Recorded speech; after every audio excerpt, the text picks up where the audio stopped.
Hello, America. I'm Mark Levin. This is Life, Liberty, and Levin. And we have a little different show for you today. Actually, it's a lot different. We have a question. Do we have a free press today or an unfree press, as I contend in my new book, Unfreedom of the Press? What about the press? Is it a one-party press, mostly? Is it a press that's interested in objectivity, giving us news? What is it exactly? And nobody better to start this discussion with me than my buddy Pete Hegseth. How are you? Oh, my goodness. I'm great. Thanks for having me. It's a great pleasure. We're doing things a little differently tonight. So you've had an opportunity to read the book. Yes, I have, the whole cover to cover. What do you think? Well, I think it's fantastic. I think it's badly needed, and I'm pinching myself that I'm here in the bunker interviewing the great one here, having a conversation. You like the bunker? The bunker is the brick and steel of a nondescript building. It fits the description completely. We really are hidden away. You are hidden away. I couldn't find it if I tried. That's right. But liberty and freedom lives here. And having read all your other books, this is an extension. You hadn't written as much about the media before. What is it that made you say, I want to do an expose of the American media? It's the 800-pound gorilla in the middle of the living room. It has such an enormous impact on our country. We watch a lot of TV. There's the media. We listen to a lot of radio. There's the media. You go on the internet. There's the media. So I wanted to try and determine, what do we mean by the media? And the media seem out of control to me. They seem to be ideologically driven, especially with this president.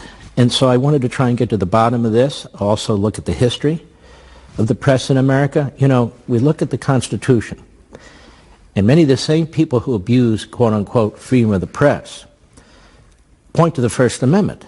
Well, why do we have freedom of the press? Well, freedom of the press is aligned with freedom of speech. And how did we get here? We got here because of the American Revolution and before. These were printers who were really the great patriots and pushed the American Revolution and pushed the ideas of the American Revolution.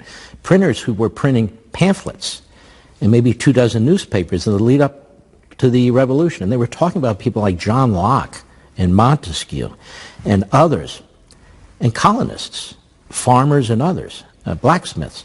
They would read these things, and they would spread throughout the colonies, often by word, different pubs and so forth, and public places. And so the early press, as we call it, is the patriot press. They pushed liberty, representative government, low or no taxes, small government, patriotism. That was their purpose. That's what they did. And that was followed by a period of something called the political party press. Really started in the early 1800s. Jefferson and Adams, two of our great founders, right? Well, newspapers started to align with them and started to align with parties. But here's the thing. They were very transparent about it. We have newspapers in this country that are still the progeny of that era. The Arkansas Democrat, the Arizona Republic used to be called the Arizona Republican. Well, you had papers like that all across the country. So they were outspoken about who they supported. As a matter of fact, sometimes they were on the payroll of the post office or something like that, depending who the president of the United States was. Fast forward to about 1900 or so, give or take, and the progressive movement rises. And it devours all aspects of our society as it does today. The progressive movement was not going to allow the media to go off on its own, be diverse and so forth. So they decided, we need to have a professional media. And what did a professional media mean? Well, they told us what it meant. It meant that a relative handful of so-called experts would be the media, would collect the information, digest it, and explain it to, the plebes out there who are just too busy or too stupid. We call them the American people. They're going to play it straight, though, right? But they're going to play it straight. And so they didn't play it straight. As a matter of fact, many of the progressives of that era, John Dewey and so forth, were a great influence. But it was a lot straighter than it is today. And then we move fast forward to today. That's the heritage of the modern media, but it's gotten worse. Why? They've picked up the bad habits of the political party media, but they don't represent both political parties. They represent one political party. Even worse, they're not transparent about it. They're opaque about it. They pretend that they're objective. And then when you study their standards and so forth, there's actually debates that go on with so-called media experts. They debate what objective means. Does the reporter have to be objective? Does the process have to be objective? But more and more people, they're kind of revealing themselves as social activists. Do they know it, or are they lying to themselves? I believe most of them know it. Because at this point, especially the last 3 years, you have got to want to be a social activist to keep this up day in and day out and day in and day out with the criticism they're receiving from a lot of the public. The media is destroying the free press. I make a distinction between the media and a free press. We have mostly a media. And we mostly have a media, not a free press, because of the media. The media is destroying the press. Not the president, by calling out newspapers and journalists who have very thin skin and don't like it. They say they're under greater threat than they've ever been. Well, isn't that fascinating? You know, you have Jim Acosta, you have others out there saying, we've never seen anything like this before. The New York Times publisher said the same thing. Well, that's because they're illiterate when it comes to history. As I explained in the book, John Adams, the Sedition Act. Well, he put journalists in prison. He shut down newspapers. It was a big problem. Jefferson ran against this. Jefferson won. Jefferson got rid of the Sedition Act. You have Abraham Lincoln during the Civil War. Through his Secretary of War, they shut down over 300 newspapers. They put a number of journalists in prison for a variety of reasons. You can argue one way or the other, but that's what they did. One of the great so-called progressives and intellectuals, Woodrow Wilson, really an accidental president in many ways, he had a new Sedition Act in 1918. An extension of the 1917 Espionage Act that we often talk about. And he put a number of journalists in prison. He actually put a number of political opponents in prison. And even more in modern times, you have FDR who used the IRS to go after the owner of the Inquirer. His wife, Eleanor Roosevelt, used the IRS to go after Gannett because they were conservatives. They went after Kennedy, LBJ, also used the IRS. And of course, Barack Obama used the FBI to go after James Risen of the New York Times, James Rosen of Fox, and 20 Associated Press reports. Of course, he knew nothing about it. They just sort of did. So to say this president, long story, to say this president, by calling a particular reporter or news operation fake news is like a dictator, it's the worst thing we've ever seen, is so absurd, is so outrageous. I'm not aware that he's used the FBI or the IRS or a Sedition Act to shut down anybody or put anybody in prison. And yet if you ask the left about FDR, they love FDR. If you ask them about Woodrow Wilson, they love Woodrow Wilson. Well, he has used all caps on Twitter, though. Yeah, it's very painful to watch. It is. Yeah. I feel like that shuts a lot of people down. So this is part of the problem. Part of the problem is when you look at the stretch of history in the media, I would argue we're at the lowest point ever. You have half the American people, give or take, the vast majority of Republicans, I'm not making this up, it's in the book, you can look at the research that's done, that does not trust the media. You have the vast majority of Democrats that do. That's fine. But that means you're playing to a political party, you're playing to an agenda. You couldn't tell me the difference really between the Democrat agenda and what you hear from Chris Cuomo or Don Lemon or a whole list of so-called reporters. Same with MSNBC. Well, because you lay out in the book how inseparable the two really are when you look at transition from the media into the Obama administration, how many executives and hosts and others took senior positions. It appears it's a two-way street back and forth. It's extraordinary. Now, they'll say, well, they'll look at this Republican or look at that Republican. They served in this administration. Yeah, that's like the exception to the rule. The rule is you actually have dozens of Democrats who served in the Obama administration and now are back in the media or vice versa. You have an enormous number of their family members who work in Democrat administrations who worked on the Hill. There's just no going around it. It's the absolute truth. You look at CNN, there's several over there. You look at MSNBC, Chris Matthews and others, there's several. There's this incestuous relationship. It's a social relationship. It is a geographic relationship, pretty much on the East Coast, pretty much New York and Washington, and really pretty much Washington, D.C., but you've got a whole rest of the country out there. So you have this relationship also that's geographical and political. Oddly enough, again, all this is in the book. They took a look at the new rising Internet news. And they said there's no getting around the fact that most of these people on the Internet who are so-called news people live in dark blue counties that Hillary Clinton won. So geographically, politically, ideology, there's really no question. And that's why when you're watching TV, there are exceptions.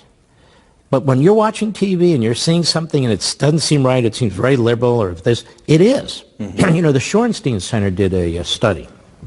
You've got a number of great studies. There's a number of great studies in there, but I decided I don't want to just list things over and over again, so I took the time to really dig out some of these.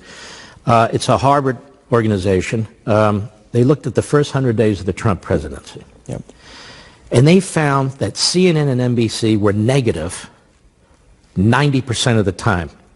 In other words, almost 100% of the time. They looked at CBS. They looked at the others. They were negative well over 70% of the time. New York Times was over 80% of the time. There was really only one network that was relatively even-handed. It's this one. 52% negative. Some of the news, 48% positive. Isn't that kind of what you want? So you can see there's very little ideological diversity in some of these organizations. And there's very little difference between news and opinion in some of these organizations. And I think that is the Achilles heel of the media today. I want to come back to that. I want to come back to this channel, Fox, as well as the New York Times. You've got a fascinating chapter about the New York Times, which we'll get to as well. But what would the Patriot Press, what would Thomas Paine, what would, if they were here today, what would they say about our press? I think they would be astonished at how monolithic it is. It is ideologically monolithic. And I don't think there's any question about that. You cannot find me a study or a survey that says otherwise. You cannot show me a study or survey that says a majority of this particular newsroom is conservative or either right of center or even moderate Republican. There's none that exist. I know I looked. It's all the other way. And it's been that way even long before President Trump was president of the United States. It's just that it's all come to a head right now with him as president of the United States. I think Thomas Paine would be absolutely disgusted. And, you know, his great pamphlets made an enormous difference. And also, the press today, it doesn't push the agenda of the Patriot Press. Look, the Patriot Press wasn't so much a news operation. It was pushing a revolution, certain principles and so forth. Yes. The media today, for the most part, push the opposite principles. Do they push limited government? No. Representative government? No, they kind of like the massive administrative state and rule by judges. They like popular government when their guys win. You know, they don't like it otherwise. They talk about changing the various aspects of the Constitution, the Republican aspects of the Constitution. And you can also see what happens in a lot of these newsrooms by the nature of the guests that they have and the so-called experts they have, or the members of Congress who have repeat performances. Yep. And you can see on, again, CNN, MSNBC, but it's not just cable. It's the written word, too. And when we come back, I want to talk to you, especially about the New York Times. Because the New York Times is supposed to be the gold standard, right? It's supposed to be the iconic newspaper, right? And you read Chapter 6 of the book. Did not pull any punches in Chapter 6. I didn't pull any punches, and I want to have a real discussion with you about the New York Times when we come back. Don't forget, folks, almost every weeknight you can watch me on Levin TV, Levin TV. I hope you'll join us. Go to blazetv.com/Mark to sign up, blazetv.com/Mark, or give us a call at 844-LEVIN-TV, 844-LEVIN-TV. We'll be right back.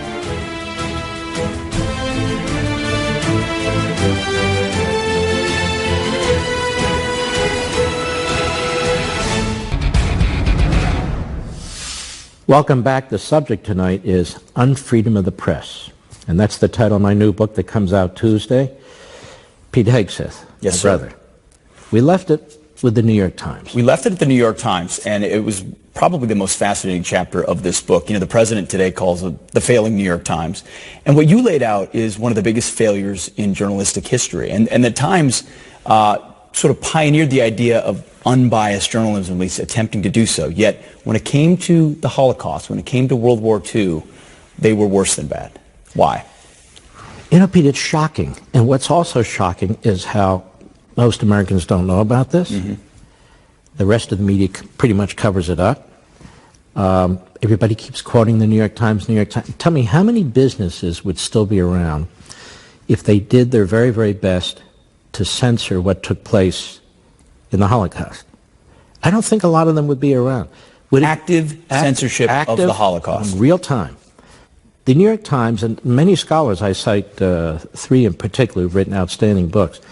The New York Times, during the course of the Holocaust, did everything it could to push the news to the back pages, to the extent it ever printed it, which was very rare.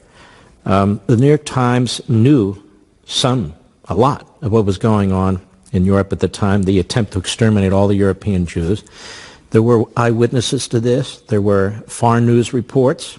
There were Jewish groups that came to the New York Times. The New York Times was owned by a Jewish publisher. Yeah.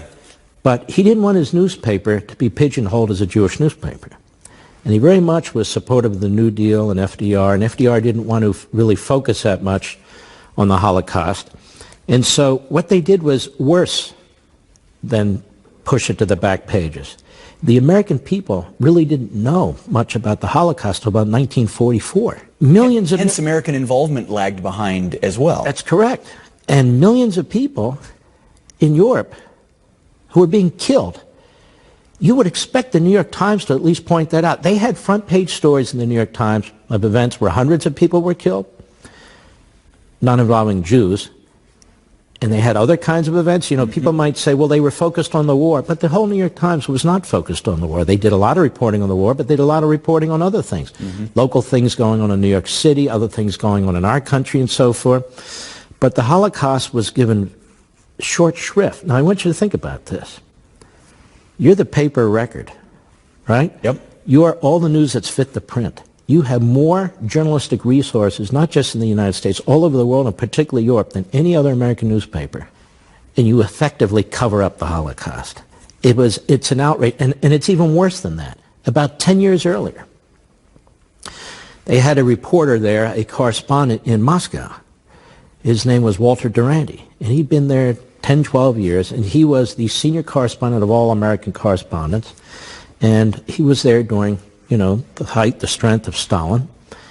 Stalin decided to starve the Ukrainians because the peasant farmers didn't believe in all this command and control, you can take my farm stuff, so they resisted. Now, the Ukraine was the breadbasket of Europe. Yep. He cut it off. He cut all transportation off, all food, all clean water, everything. 10 million people starved to death.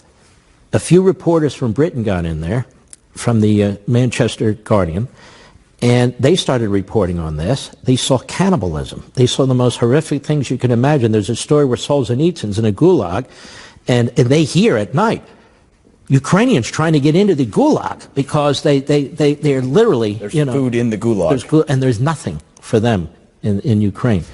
And Walter Duranty was a newsman for the New York Times, and he was writing lies, propaganda. Some people think he was in the back pocket of Stalin because he lived very well.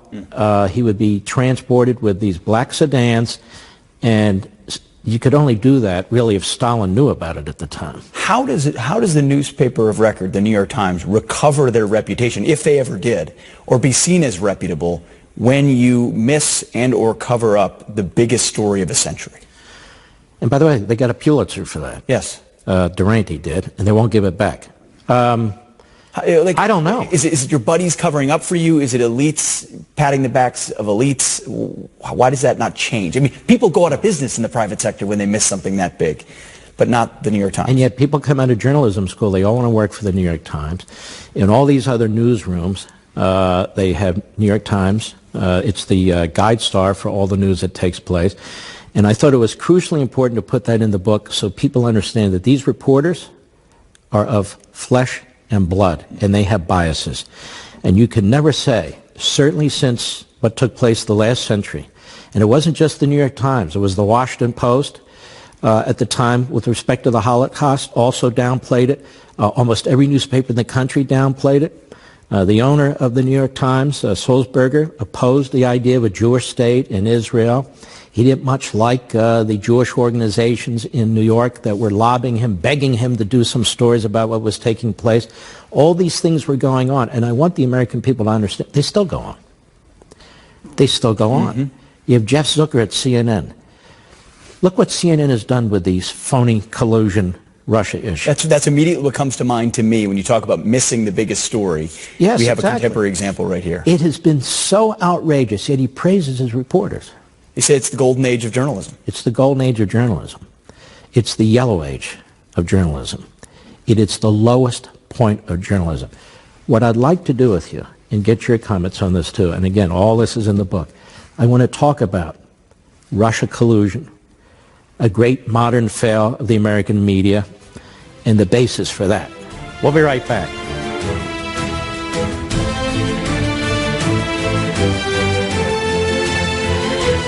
Live from America's News headquarters, I'm Aisha Hasni. The U.S. military confirming a rocket exploded earlier today near the U.S. Embassy in Iraq's capital of Baghdad. According to the Iraqi military, the rocket appeared to come from an area which is home to several Iran-backed Shiite militias. That attack comes amid new tensions between the U.S. and Iran. Just hours after the attack, President Trump tweeted this: "If Iran wants to fight, that will be the official end of Iran. Never threaten the United States again." This year's Morehouse College graduates receiving a major gift. The keynote speaker, billionaire tech investor Robert Smith, stunning the 400 graduating seniors by promising to pay off all of their student debt. The price tag comes at an estimated $40 million. Morehouse is an all-male, historically black college in Atlanta. I'm Aisha Hasni. Now back to Life, Liberty, and Levin.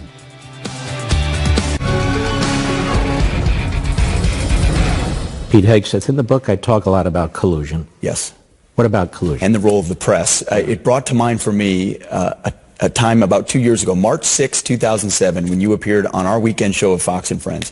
And you had done the work that no other members of the media were doing at all, by simply pulling together information from public sources and building a case as to what had been done to then candidate and now President Trump. Agencies. As you go on, how are you? Okay, keep going. I'm not done. I need to make the case. In the book, you lay out how much the press has dropped the ball, or you call it created pseudo-crisis or a pseudo-story. Talk to me about that. I remember that day. Yeah. I came under attack. And I think you went for 8, 9, 10 minutes straight. Which is pretty rare, right? It was great, yeah. Well, all I did was started to pull together news stories. And you could see the leaks were coming out of the FBI. I'm an old chief of staff to an attorney general, because nobody else would know about FISA court and these sorts of things. And they were leaking mostly to the New York Times. And so I started pulling those things together. And on your program, I put them in exhibit forms, like you would when you're litigating. Mm-hmm. 1 exhibit, 2 exhibit, 3 exhibit. The media, I mean, almost in the aggregate, started to attack me as a right-winger and all the rest of it. We had the broad outlines of it that are consistent with what's being uncovered more and more each day. And it was a really strange thing, because I was not the source of this information. Various media outlets were the source of this information. It was clear various media outlets had received leaks. And I think that's one of the reasons why they refused to cover the police state tactics of the Obama administration at the FBI, the Department of Justice, the various intelligence agencies, and I would contend right out of the Oval Office. They didn't want to do those things because they were part of the process. And more than that, they want to defeat Trump. Of course, yeah. They want to destroy Trump. So in the book, I call these things pseudo-events. And if you look at the news, and I didn't invent that, there was a brilliant historian who did, Daniel Bornstein, in 1961. He would become the head of the Library of Congress. And he wrote a whole book on this. And so you call them pseudo-events, but President Trump calls them fake news. And he's right. He's right. It's fake news. These are pseudo-events. These are creations.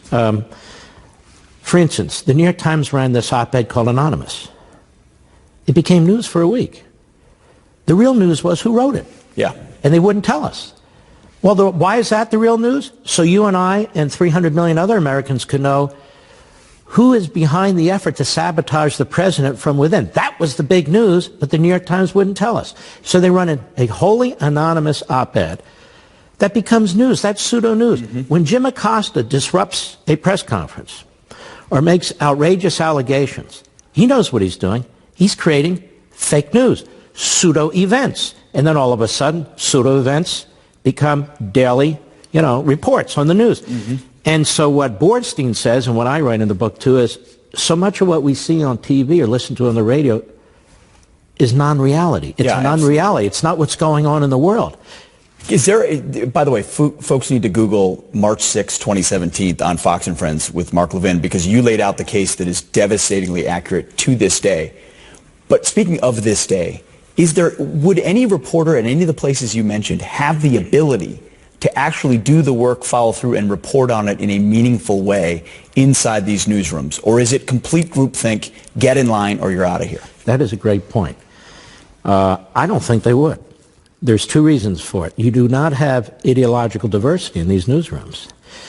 You really shouldn't have to. In other words, your job is to try and go out there and find the objective truth and report it to the American people and let the American people synthesize that, you know, in their own craniums and so forth. But apparently we're too stupid to do that. So stupid people in the media have to do it for us. But they act like they're smarter, but they're actually not. But this is a very, very important point that you raise. I don't think so, because I think the pressure all goes one way. In the book, I talk about an old-time reporter for the Washington Post named Thomas Edsall. And he wrote a piece, and he said, hey, let's stop pretending. We're liberal. The news is liberal. I'm liberal. We're liberal. And defend it and explain why that's important. Because the news should be washed through a progressive ideology. Others have said this, too. We're better reporters. Can you name any good conservative reporters, he says? Well, of course, can you name many conservative reporters in the first place? A handful, maybe?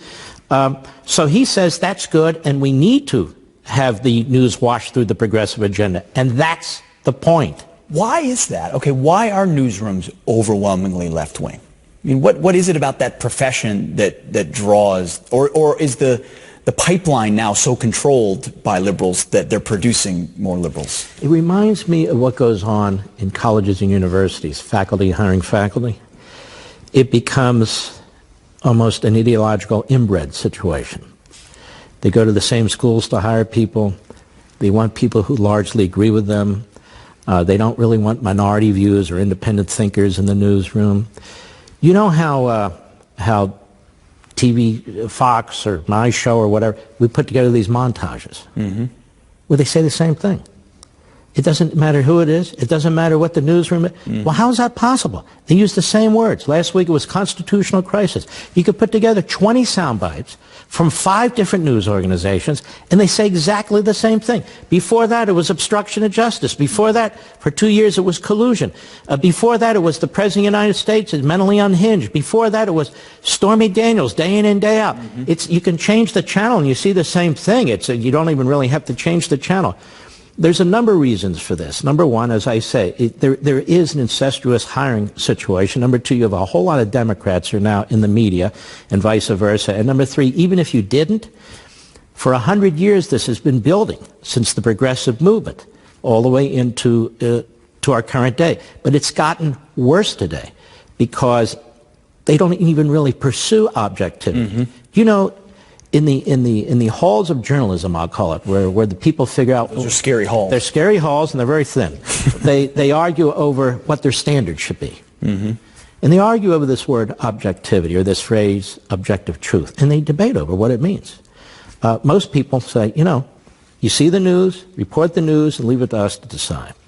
Well, it's not that simple, they say. There needs to be an explanation for it. There needs to be a reason why we're airing this. News analysis is the New York Times. Analysis, interpretation, and so forth.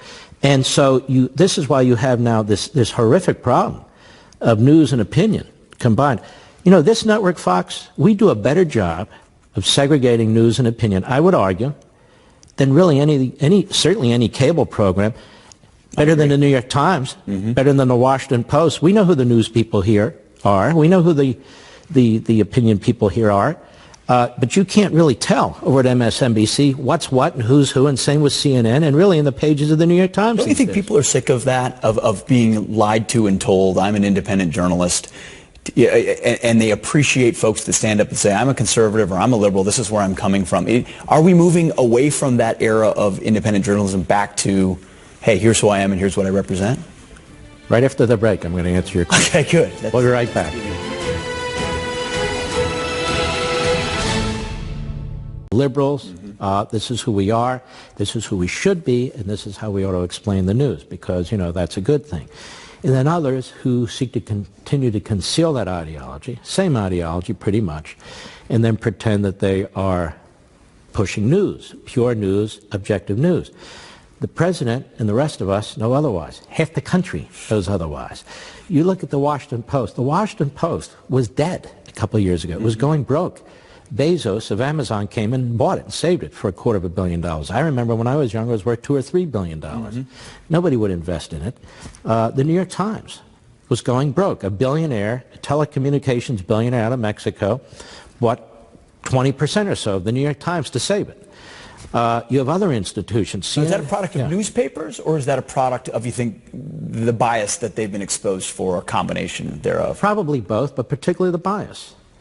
And I think what's going to happen now, look, the bottom line is the media are destroying the free press. And I want to emphasize this. You have in the past, you have press that was partisan. They admitted it. You had press that was aligned with a party. They admitted it. You had a press that was very elitist. They admitted it. What do you have today?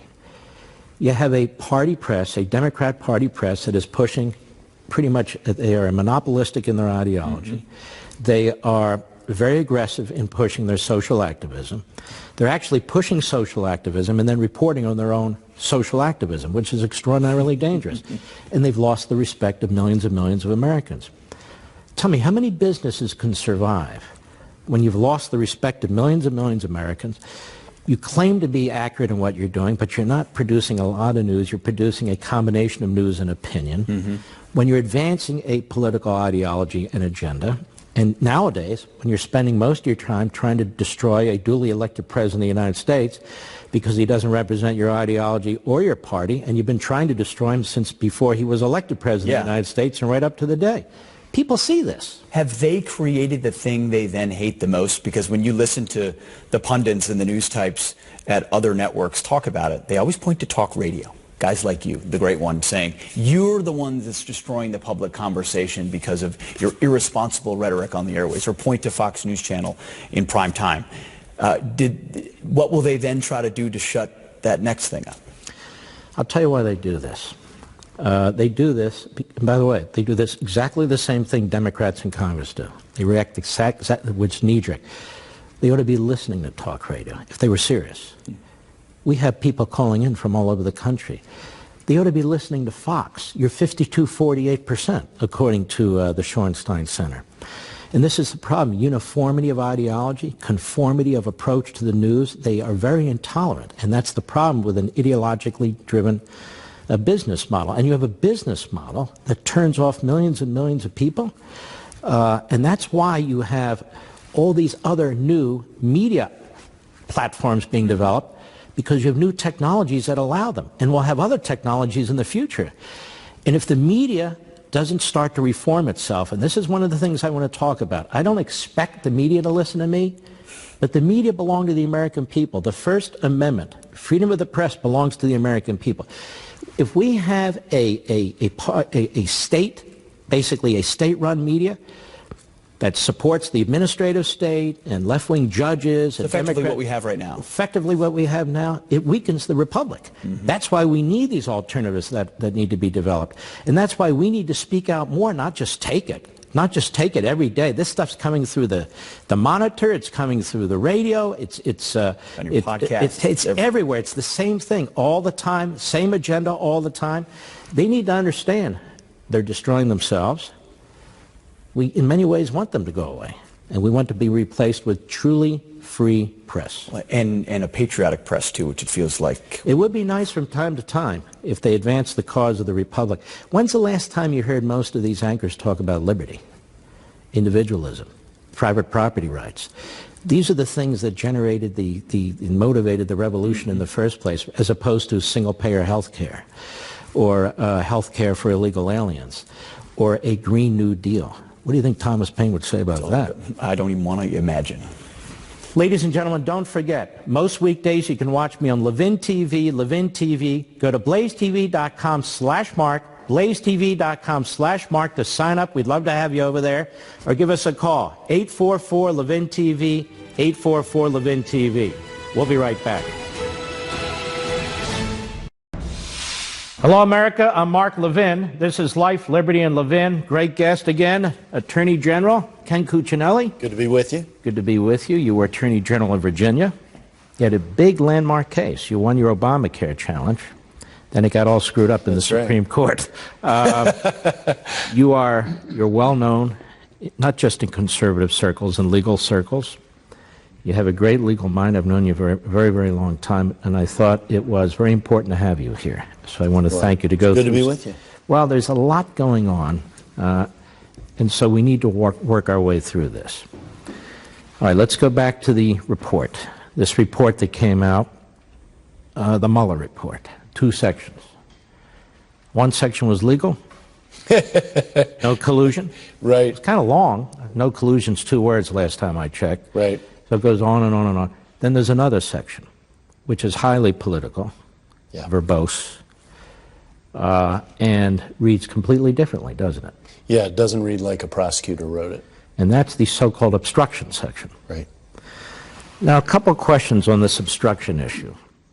One of the individuals who was involved in writing this report was the number 2 guy, Andrew Weissman. He was involved in the prosecution of Arthur Andersen related to Enron. Arthur Andersen, as a result, went out of business.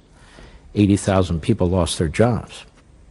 And that was focused on obstruction of justice, an expanded definition of obstruction of justice. The statute, as the Supreme Court would later tell us, has really 2 important elements. You need mens rea. You need to know what you're doing. It's a specific intent crime. So you need to have knowledge. Right, to have the specific intent. To have the specific. That's right. So you need to have knowledge that you have a criminal motive, right? A corrupt purpose. Right. And so they were reversed, Mr. Weissman and the government. But Arthur Andersen already went out of business. 80,000 people lost their jobs. It was a 9-0 decision. It was 12 pages long. If you take the cover page out and the 2 sentences on the last page and the summary of the facts out, it was a 5 or 6 page opinion. It was like that. Right. When you read this volume 2 on obstruction, it reads like Weissman wrote it.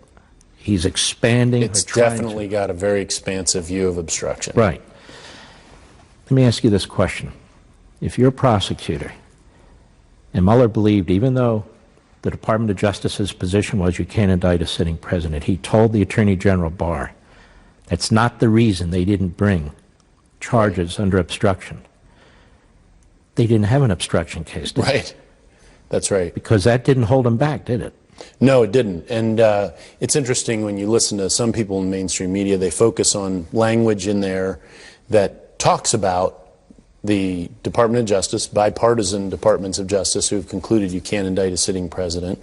So they focus on that. But Mueller also said in that volume 2 that that didn't hold them back, that what they were saying was without regard to that policy of the Department of Justice, they didn't have a case to make. And that's what a prosecutor does. They decide to prosecute or not. Here they went beyond that, as we've already discussed. But clearly on that question, they knew they didn't have a prosecution to go forward with. So when we hear Hillary Clinton, or we hear others who probably haven't read this, they certainly didn't read the Supreme Court decision in 2005 that Weissman was involved in. We hear legal analysts, quote unquote, these titles that they get. They don't know the law, do they? No, frequently. And it's very true. And if Mueller wanted to bring a case, he said he would have brought a case. Now, it would have been challenged on a number of fronts. He would have brought a case. But if he had brought the case, he would have lost, and he would have lost badly because the 2 elements. Well, and he knows that. Yeah, and that's why they didn't bring the case. So why did he write the volume 2 of the report? Well, the volume 2 goes, like you said, goes beyond a legal analysis. That is not what I read there. I read a lot more political results into what they're writing. I think you could say he's writing for Congress, baiting Congress into maybe impeachment proceedings, but with so many facts laid out, because it is long, the whole thing being almost 450 pages, we know a lot now, and there just isn't anything there that comes anywhere close to a criminal standard. So if Congress wants to proceed, they're going to have to do it on the political basis that Mueller put in the second part of the report. And it is political, just like you said. And you know, it's interesting. The Attorney General, the Deputy Attorney General, and the Office of Legal Counsel, which is filled with civil servants, and other legal offices at the Department of Justice looked at Volume 2. Right. They looked at the information the prosecutor presented, and they said, there's no case here. Right. There's no case here based on what the Supreme Court has said, based on law, and they were said to have been basically sellouts. So we move into the political. Volume 2 was written for the political. Let's see if you agree with me. What did the prosecutor's office know when they were writing Volume 2? They knew that the Democrats took the House of Representatives. What else did they know? They knew that nominee Barr had told the Senate Judiciary Committee during his confirmation hearings that I'm going to try and release as much of this as I can. Right. 6E grand jury, I'll hold back. Classified, you know, so forth, I'll hold back. He wasn't required to turn over anything. But he says, look, I'm going to try and turn over as much as I can. So the prosecutor's office knew